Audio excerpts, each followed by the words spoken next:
오늘은 요한복음 6장 63절의 말씀을 가지고 하나님의 은혜를 함께 나누도록 하겠습니다. 오늘 요한복음 6장 63절을 큰 목소리로 함께 읽겠습니다. 살리는 것은 영이니 육은 무익하니라. 내가 너희에게 이른 말은 영이요 생명이니라. 아멘. 자, 이 말씀은 예수 그리스도께서 우리에게 주시는 아주 귀한 말씀입니다. 살리는 것은 영이고 육은 무익하다. 근데 육이 무익하다 그래서 육이 아무 소용없다는 그 말씀을 하시는 것은 아닙니다. 영은 영원한 생명이지만 육은 부패해 결국은 썩어 없어질 존재들입니다. 근데 주님께서는 당신이 주시는 말씀이 영이라고 얘기하셨어요. 그 말씀과 영이 하나입니다. 그 다음에 그거는 말씀은 생명이라고 했어요. 그러니까 예수께서 주시는 말씀이 우리 속에 들어오면 우리는 생명이 살아난다는 말씀을 하고 계십니다. 여러분, 영이란 무엇입니까? 영에 대해서 정말 증명하기가 어렵다고들 이야기를 합니다. 세상의 철학은 영의 존재를 부정합니다. 그리고 혼과 육신, 이원론적 사고로 이야기들을 합니다. 근데 이 동양에서는, 우리 한자 문화권에서는 이미 영의 존재를 인식을 하고 있었다고 보여집니다. 왜 그러냐면 영자를 이렇게 이제 파자, 글자를 여러 개로 쪼개보는 것이 파자인데, 영자를 파자를 해보면 매우 재밌는 현상을 알 수 있어요. 왜냐하면 맨 위에 있는 것이 비우자입니다.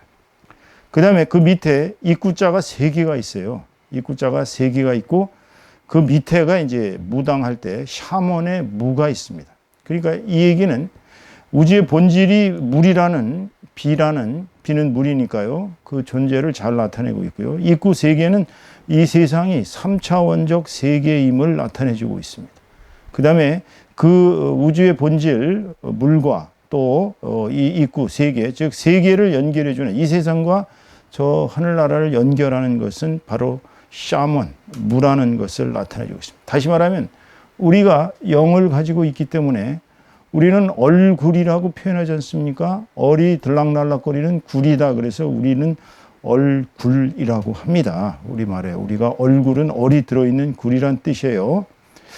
자, 영을 서양적으로 이제 서양 사람들은 특히 이제 히브리어에서는 이제 루아라고 영을 얘기합니다. 헬라어로, 그리스어로는 푸뉴마라고 하죠. 그 다음에 영어로는 스피릿이라고 합니다. 이거는 다른 말로 하면 숨, 호흡, 생명, 바람, 이런 뜻으로 해석이 됩니다. 이게 이제 숨이다, 호흡이다. 그래, 이게 누구의 숨이고 누구의 호흡이냐? 단순한 물질적 그런 호흡을 말하는 것인지, 아니면 우리 기독교에서는 이것을 하나님의 호흡이라고 이야기를 합니다. 왜 그러냐면 창세기에서 분명히 하나님께서 흙으로 인류를 지으시고 그 코에 생기를 불어넣으시니까, 즉 숨을 불어넣으셔서 생명이 되었다라고 얘기를 합니다. 그러니까 하나님의 영이 우리에게 들어와서 우리는 생명의 본질이 된 것입니다. 그래서 영을 쉽게 얘기하면 이 3차원 세계, 우리 살고 있는 이 3차원 세계와 또 이 세상의 본질인 물, 즉 천국을 연결하는 영매, 그 영매가 바로 우리 자신이라는 것입니다. 그러니까 이 세상과 하늘나라를 연결하는 존재가 우리 영입니다. 기독교에서는 인간은 영과 혼과 육으로 이루어져 있다는 3분법을 얘기를 합니다. 영은 뭐냐? 영성을 말합니다. 영성, spirituality. 혼은 이성과 오성을 말합니다. reason과 understanding은 혼이에요. 이것을 영의 본질이라고 보시면 안 됩니다. 그 다음에 육은 감성, 오감의 존재를 말하죠. 그러니까 영과 혼과 육이 합일된 것이 인간이에요. 그러니까 기독교에서는 인간을 영적 존재로 봅니다. 왜냐하면 하나님 자신이 영이시기 때문에 그렇습니다. 요한복음 4장 24절에 주님께서 하신 말씀입니다. 하나님은 영이시니 예배하는 자가 영과 진리로 예배할지니라 그랬어요. 여기에 대한 해석은 조금 이따가 말씀드리고요. 그러니까 하나님이 영이시라는 거예요. 하나님의 호흡을 부여받은 우리는, 즉 하나님의 형상을 입은 사람. 하나님께서 우리를 만드실 때 분명히 얘기하셨거든요. 우리가 우리의 형상을 따라서 사람을 빚자 그랬어요. 그러니까 하나님의 형상을 입은 사람은 바로 우리이고 우리는 영적 존재들입니다. 육적 존재, 유물론에서 얘기하는 물질적 존재가 아니에요. 그러니까 우리는 하나님의 영이 우리에게 호흡으로 들어와서 우리가 하나님과 닮은 존재로 살아가는 아주 고귀한 하나님의 자녀요, 하나님의 제자들인 것입니다. 그렇기 때문에 우리의 인생의 목적은 육신의 쾌락이 아니라 영적인 성장, 우리의 영은 자라갑니다. 어린 시절로부터 계속 영적인 성장을 통해 우리는 생명의 길로 가야 하는 것입니다. 자, 영이라는 것이 이렇게 소중한 것들입니다. 여러분, 영적 생활, 영성 생활을 해야 되는 이유가 뭘까요? 영성이 뭐예요? 영성이란 한마디로 영의 본질적 속성을 나타냅니다. 영의 본질적 속성이 뭐라고 그랬어요? 아까 하나님의 호흡, 하나님의 숨이 우리에게 들어와서 우리가 생명이 되었다고 그랬죠? 다시 말하면 하나님의 속성, 하나님의 본성, 하나님의 본성이 뭐예요? 크게 나누면 뭐라고 그랬죠? 하나님의 본성은 사랑, 그리고 공의입니다. Love and justice. 그러니까 우리의 영성은 바로 하나님의 본성, 하나님의 속성인 사랑과 공의가 바로 우리의 영성이에요. 그러니까 우리의 영은 사랑의 존재고 우리의 영은 옳고 그름을 공의를 판단할 수 있는 아주 고귀한 능력을 지니고 있는 것이 우리의 영성입니다. 그러니까 우리는 하나님의 영, 즉 천지를 창조하신 하나님의 영과 우리가 연결되어 있기 때문에 우리의 영은 하나님에게로 코드가 맞춰져 있어요. 마치 휴대폰이 빙빙 돌아다니는 우주에 돌아다니는 그 위성에서 우리를 연결해서 그렇게 우리가 휴대폰을 쓸 수 있는 것처럼 하나님께서 우리와 연결되어 계시기 때문에 우리는 하나님과 연결되지 않으면 우리는 외롭고 힘들고 고통스럽습니다. 그렇기 때문에 우리가 영성 생활을 하지 않으면 타락하고 결국은 멸망하게 되는 것입니다. 그래서 오늘 본문 말씀의 핵심이 이거예요. 살리는 것은 영이다.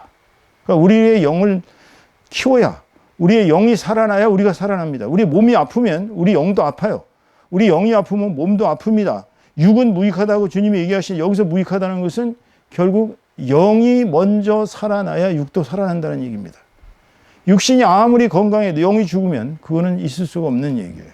그래서 주님은 우리에게 내가 너에게 이른 말이 영이다. 그러니까 말이 영이다. 주님의 말씀이 영입니다. 주님의 말씀이 생명인 것입니다. 그러니까 주님의 말씀을 우리 속에 붙잡고 살아가면 우리의 영이 살아납니다. 왜냐하면 주님의 말씀이 바로 하나님의 영이시기 때문에 그래요. 그리고 우리는 생명이 살아나는 것입니다. 그렇다면 왜 우리가 영성 생활을 해야 됩니까? 우리가 영성 생활을 해야 되는 것은 바로 우리가 영적 존재이기 때문이에요. 우리는 육적 존재가 아니에요. 근데 영성 생활은요, 매우 모순적인 것들입니다. 역설이 가득해요. 왜 그러냐? 세상적인 것을 반대해서 사는 것입니다. 하나님의 세계를 추구해야 돼요. 이 세상 사는 사람들은 육의 존재들 또는 흙의 존재들이기 때문에 그 영을 갖다가 되려 잊어버리는 경우가 많이 있어요. 그러니까 하나님의 세계를 추구하기보다는 물질적 세계를 추구하고 세상적인 쾌락을 추구합니다. 그런데 영성 생활은 그 반대예요. 영성을 증진하기 위해서는 육체적인 쾌락을 멀리 해야 합니다. 두 번째는 나 자신의 이익보다는 남의 행복, 남의 이익, 나 자신의 행복보다는 남의 행복을 꾀하면서 살아야 돼요. 그것이 영성 생활의 어려운 이유예요. 아니, 누구나 다 사람은 자기를 위해서 살거든요. 목적 자체가 자신의 이익이고 자신의 쾌락이고 자신의 행복이에요. 근데 영성 생활하는 사람은 그거를 전회해야 돼요. 반대로 바꿔야 돼요. 그래서 남의 이익을 위해서 살아야 돼요. 남의 행복을 위해서 살아야 돼요. 그게 얼마나 어렵겠어요. 또 육신의 쾌락보다는 영적인 증진, 자기의 영성이 개발되고 영성이 향상되는 삶을 살아야 됩니다. 그것이 하나님을 추구하는 생활이거든요. 그러니까 영성 생활이 쉽지가 않습니다, 여러분. 영성 생활은요, 첫째가 때로는 금식을 해야 합니다. 근데 이 금식도 잘 하셔야 됩니다. 금식을 3일 한 사람이 3일 금식 끝나자마자 바로 밥을 먹어버리면 아주 육신이 망가지죠. 위가 망가집니다. 3일을 금식한 사람은 3일을 보식을 해야 됩니다. 그러니까 3일 동안을 보식한다는 것은 아주 그 부드러운 음식, 죽 같은 걸로 그렇게 뭐 고기라든지 과일이라든지 이러한 것들은 배제하셔야 되거든요. 그러니까 슬기로운 영성 생활을 하기 위해서는 금식을 가끔 하셔야 됩니다. 뭐 그 드라마에 보면 이제 그 사랑이 불시착인가요? 그 영화에 보면 그 주인공인 여자가 가끔 그러죠. 나는 간헐적 단식을 통해서 간헐적인 금식을 통해서 건강을 유지한다. 근데 사실 우리 기독교인들의 영성 생활의 핵심은 금식인지도 몰라요. 가끔 가다가 뭐 일주일에 한 번은 어렵지만 한 달에 한두 번이라도 이렇게 금식을 한다니. 근데 금식을 할 때는 반드시 기간을 정해놓고 3일이면 3일, 5일이면 5일, 일주일이면 일주일 해야 되는데 그 이상 넘어가시는 건 좋지 않습니다. 금식하다 돌아가시는 분들도 많고요. 금식하다가 육신을 버리시는 분들도 많습니다. 제가 아는 아주 저의 이제 은인이신 목사님 한 분은 그냥 뭐 한 25일, 30일 금식하다가 그냥 참지 못하고 중단하시는데 그 뒤로 보식을 잘못하셔갖고 완전히 위가 망가지신 분이 있어요. 그게 좋지 않습니다, 여러분. 금식 잘 하셔야 됩니다. 보식을 철저히 하셔야 돼요. 두 번째로 영성 생활의 핵심은 기도예요.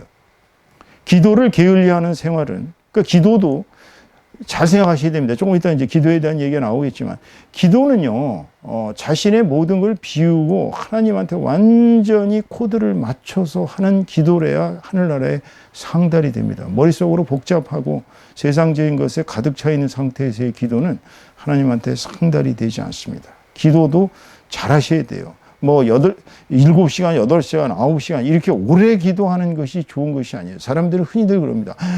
저 목사님 하루에 5시간이 최하 5시간을 기도하시는데 저 목사님은 뭐 하루 종일 기도를 하시는데 밤새면서 기도하시는데 물론 예수님께서도 밤새면서 기도하셨어요.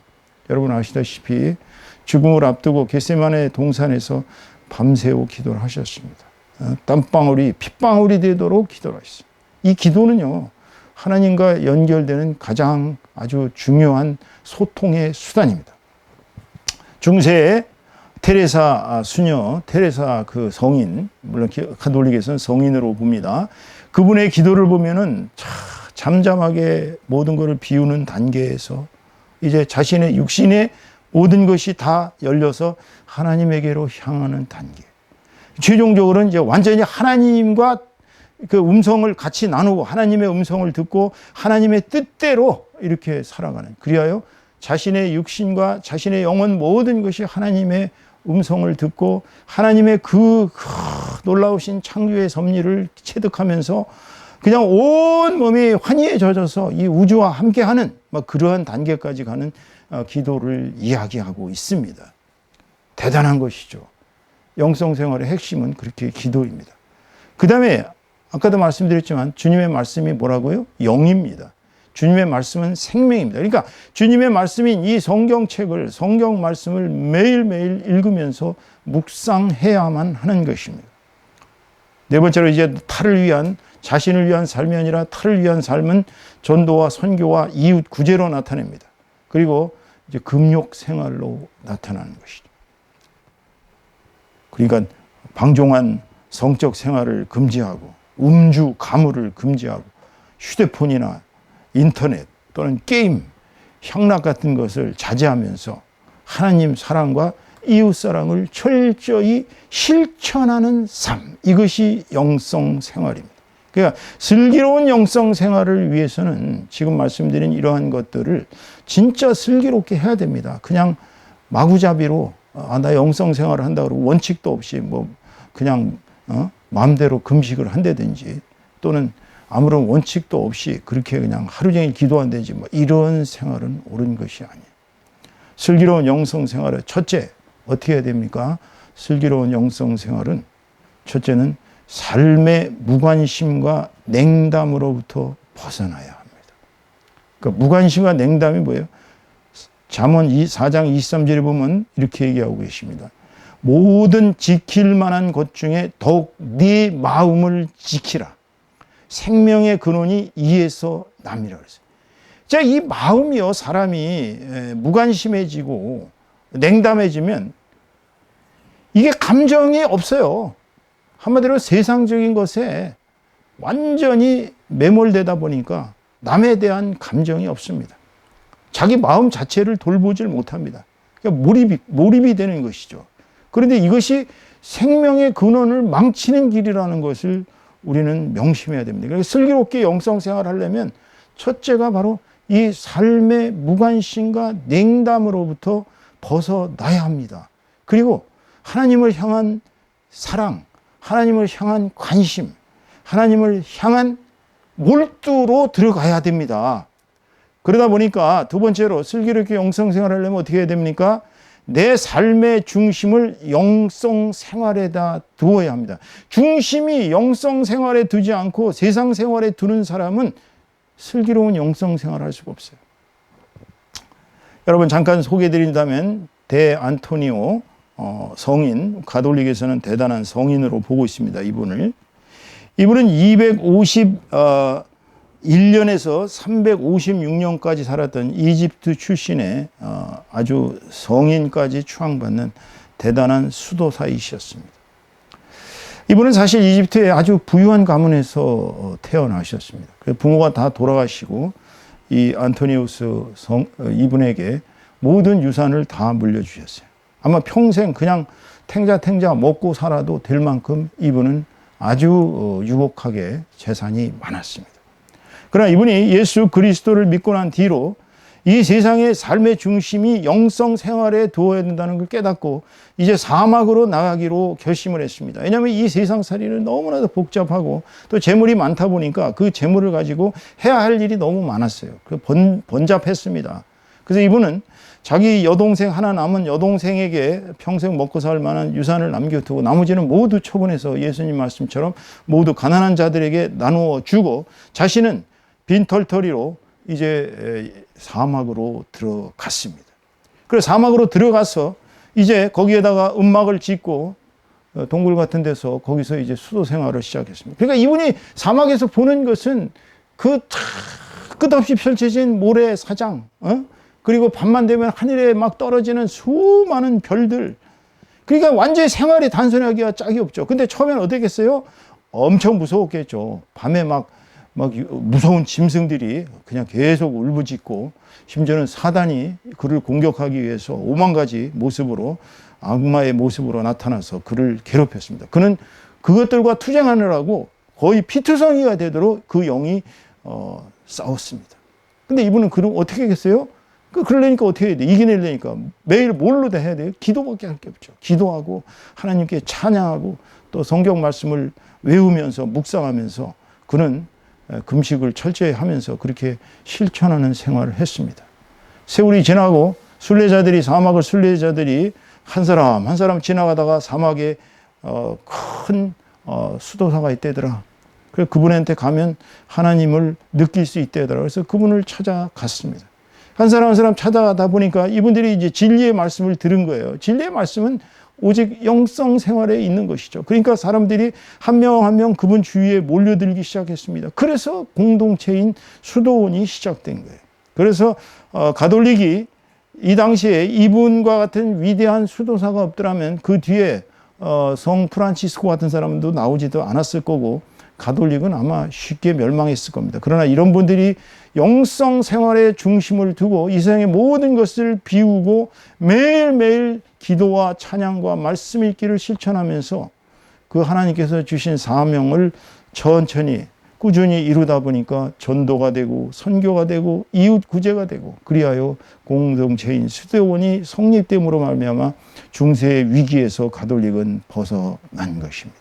이것이 바로 슬기로운 영성 생활의 모범입니다. 여러분, 슬기로운 영성 생활은 그러니까 결국 뭐를 해야 된다 그랬어요? 오늘 주님께서 주신 말씀처럼 영과 진리로 매일매일 예배하는 삶이 되어야 됩니다. 저희가 이제 이 썬데이 크리스찬이라고 얘기를 하는데요. 좀 듣기 따라서는 매우 기분 나쁘실 거예요. 그런 분들은. 왜냐하면 아니 내가 살기 힘들어서 매일매일 살기 힘들고 정말 내 육신이 고통스럽고 내 몸이 말을 안 듣고 내가 힘이 드는데 일요일날 예배를 드리러 나가는 것만 해도 나는 정말 대단한 신자 아니냐라고 생각하시는 것이 어찌 보면 옳아요. 저도 그런 분들을 많이 보아왔습니다. 정말 죽도록 힘들게 일하다가 일요일 아침에 일어나서 샤워하고 정말 옷 잘 입고 성경책 들고 교회에 나가는 사람은 대단한 신앙인입니다. 저는 그런 분들을 썬데이 크리스찬이라고 부르지는 않겠습니다. 그러나 그 교회 바깥을 나가면 일상생활로 세상적인 생활로 돌아가시는 분들은 좀 슬기로운 영성 생활을 해야 될 필요가 있다고 오늘 말씀드릴 수가 있는 것입니다. 물론 첫째는 영과 진리로 예배하라는 주님의 말씀을 우리가 잘 새겨 들으셔야 됩니다. 우리가 예배라는 것이 일요일날 한 번 예배를 드리는 것이 옳은 것이냐, 아니면 매일매일 영과 진리로 주님을 경배하고 주님을 찬양하는 것이 옳은 것이냐. 저는 여러분들한테 슬기로운 영성 생활을 위해서는 매일매일 영과 진리로 예배하시기를 권유를 드립니다. 비록 그것이 5분, 10분이라 할지라도 매일매일 주님께 예배를 드리는 사람은 매일매일 주님에게 코드를 맞추고 그분의 뜻대로 사실 수가 있지만, 일주일 내내 6일 동안 세상살이에 지쳐 있다가 주일만 와서 예배를 드리는 것도 훌륭하신 분들이지만, 그러나 슬기로운 영성 생활을 위해서는 매일매일 영과 진리로 예배를 드리기를 권유드립니다. 그렇다면 오늘 주님께서 영과 진리로 예배하라고 하신 말씀이 뭘까요? 영으로 예배를 드린다는 게 뭐예요? 그리고 우리가 뭐 영으로 예배를 드리지 무슨 뭐 육신으로 예배를 드리겠습니까? 또 어떤 분들은 네 몸을 산 제물로 바치라. 예수님께서 그 몸을 십자가에 어린 양, 6월절 어린 양으로 희생해서 그 몸 자체를, 자신의 몸 자체를 생축으로 6월절 어린 양으로 희생물로 드린 것처럼 우리도 그 육신을 바쳐야 되지 않느냐. 불가능한 얘기죠. 주님의 십자가의 그 순환과 그 고난과 그 순교는 하나님께서 예정하신 인류 구원의 역사의 최종 완성이셨습니다. 그러나 그분의 십자가 보혈을 통해서 우리의 모든 죄악을 용서받고 우리가 주님의 백성이 되고 주님의 제자가 되고 주님의 친구가 되고 하나님의 자녀가 된 이왕에는 이제 우리는 매일매일 그분의 구원의 은혜에 감격해서 영으로 예배를 드려야 하는 것입니다. 영으로 예배를 드린다는 것은, 영이란 뭐라 그랬어요? 인간의 최고의 존재의 본질이 영이에요. 우리가 인간이 인간다운 것은 우리가 하나님의 형상을 닮아 있기 때문이고, 그 형상이 바로 우리의 영입니다. 하나님의 영이 우리에게 와서 작은 영으로서 우리는 하나님과 소통되기 때문에 우리는 자신의 존재의 본질의 최고 수준까지, 그러니까 쉽게 얘기하면 영으로 예배를 드리는 것은 모든 최고의 자기의 본질적 수준을 예배에 바치라는 거예요. 그래서 그 심령이 온전해야 됩니다. 온전, 오직 하나님만 생각하면서 거룩해야 됩니다. 잡스러워서는 안 돼요. 성스러워야 됩니다. 완전히 고양된 최고의 상태로, 그러니까 예배 드릴 때는 모든 것을 다 버리고 예배 시간에 뭐 휴대폰을 메시지를 보내신다든지 주보를 읽고 삐딱하게 보신다든지 아니면 머릿속으로 딱 왔다 갔다 딴 생각한다든지 이러시지 말고 온전하고 거룩하고 성스러운 최고의 자기의 존재의 본질적인 상태에서 하나님께 예배를 드리라. 그것이 바로 영으로 예배를 드리라는 하나님의 말씀인 것입니다. 두 번째로 주님께서 진리로 예배를 드리라 라고 말씀하시는데요. 진리로 예배를 드리라는 게 뭐예요? 진리로 예배를 드린다는 것은요, 바로 예배의 형식, 예배의 내용, 예배의 진행, 이 모든 것이 성경적이어야 한다는 것입니다. 성경에 맞지 않는 예배 형식, 성경에 맞지 않는 내용, 성경에 맞지 않는 진행은 전부가 잘못된 것입니다, 여러분. 주님이 진리로 예배를 드리라는 것은 하나님의 말씀이신 진리가 예배라는 도구를 통해서 이렇게 우리에게 엄청난 파워와 영향을 끼치게 해야 된다는 것입니다. 예배를 드리고 나는데 아무 은혜도 못 받았다. 그날 예배를 드렸는데 뭐 아무 은혜도 없고 감동도 없고 그냥 그렇게 그냥 형식적으로 갔다가 형식적으로 좀 헌금 조금 하고 그냥 나 예배 드렸으니까 주님이 알아주시겠지. 이렇게 해서는 안 된다는 것입니다. 그러니까 주님은 우리에게 영과 진리로 그냥 자신의 최고의 존재의 본질을 다 바쳐서 예배를 드리고 성경적 말씀이 하나도 어긋나지 않게 예배를 드려야 한다는 것입니다. 이단의 문제가 뭐예요? 하나님의 말씀이신 그 진리에 벗어나서 자기네가 살짝 뒤끝을 틀어서 자기네 형식대로 예를 들어 갖고 토요일 날 예배를 드려야 한다든지 또는 무슨 무엇을 먹어서는 안 된다든지 이러한 성경에 나오는 내용을 잠깐 비틀어 가지고 자기네가 유리한 대로 해석한 것 그런 예배는 진리로 드리는 예배가 아닙니다. 여러분 진리로 드리는 예배는 성경적이어야 하고 하나님의 말씀 그대로 그 말씀의 파워가 우리에게 강력하게 영향을 끼쳐서 예배를 드리고 나서 우리는 큰 하나님의 은혜와 감동을 느끼고 정말 새롭게 우리의 영이 바뀌어지는 예배 그것이 바로 주님께서 우리에게 얘기하시는 영과 진리로 예배를 드리라는 말씀의 핵심인 것입니다. 오늘 설교의 결론을 맺습니다. 영성 생활을 어떻게 하라고요? 슬기롭게 하라고요. 슬기롭게 한다는 게 어떻게 하는 것이 슬기롭게 하는 것입니까? 첫째, 육적 생활을 청산하고 우리는 속히 영성 생활로 돌아오라는 것입니다. 그 이유는 하나님은 영이시고 우리는 그분과 연결된 영적 존재, 스피리추얼 빙이기 때문에 그래요. 우리는 영적 존재들입니다. 그러므로 우리는 하나님을 향해 영성 생활을 해야 돼요. 두 번째로 영성 생활은 우리들의 영과 육을 동시에 크게 성장시킬 수 있지만 우리가 육신의 쾌락을 추구하는데 육신의 생활을 해가지고는 결코 우리의 영이 성장되지 않습니다. 우리의 인생 목표 자체가 하나님 나라에 가는 것이기 때문에 우리의 영이 성장하기 위해서는 꾸준히 필연적으로 영성 생활을 해 나가야 한다는 것입니다.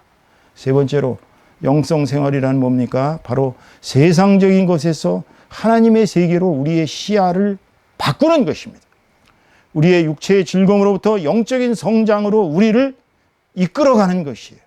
우리가 주동적으로 우리의 삶이 하나님의 나라로 가기 위한 삶이라는 것을 깨닫는다면 우리의 영이 성장한 그 상태로 천국에 가기 때문에 우리는 영적인 성장을 위해 우리의 삶을 바꿔야 하는 것입니다. 그래서 나를 위한 삶이 아니라 남을 위해서 남의 이익과 남의 행복과 남을 사랑하기 위해서 하나님의 본성인 하나님의 속성인 사랑과 공의로 가득 찬 이타적인 삶으로 나아가는 것이 바로 영성 생활이 슬기롭게 가는 길인 것입니다.